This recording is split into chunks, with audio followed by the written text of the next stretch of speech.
तीनटा 40 मिनिट मुन्ना बिकी बर्तन खटा बसैछथि हमर मैगी आरंभ आसो जिबा मैगी करबा मैगी मैगी पर छथि हमर जाकी बर्तन गैस लागि जाईछि ता ऊपर गोटे देखि तब गोटे टप बसछि बर्तन पे से पानीटा गरम होछि गरम के कर दे हां स्टार्ट टप टिके लुण पड़ो बर्तमान पे लुणटा पड़ी जाइछि आउ टिके गोळे दियो गोळे देकी मु भाबु जे आउ टिके लुण दियो ठीक है बर्तमान पे हमरो पानी गरम हो जाइछि आमे पकेइबा मैगी गोटे फर्स्ट स्टेप जाऊ सेकंड स्टेप जाऊ थर्ड स्टेप जाऊ फोर्थ स्टेप जाऊ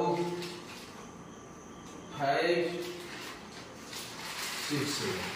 रेडी आपके पानी अधिक होइतला तनकरी बर्तन ते बाहा कर देलु बर्तन मसला पकेबा मसला दे पकई आस्ते आस्ते हम घाटीबा तापर हमरो रेडी हो मैगी धन्यवाद हम मैगी गला रेडी बर्तन पे 2 मिनिट रे मैगी गला रेडी तो ने टीमा हमर आगो आरंभ कर सैले बढ़िया वगैरह खाउची मैगी टाउ देखंतु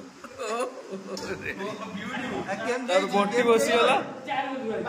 जाकी बड़ा बड़ी दायित्व अछि बर्तमान सब बड़ा बड़ी रेडी समस्ते बसी हले खाइया को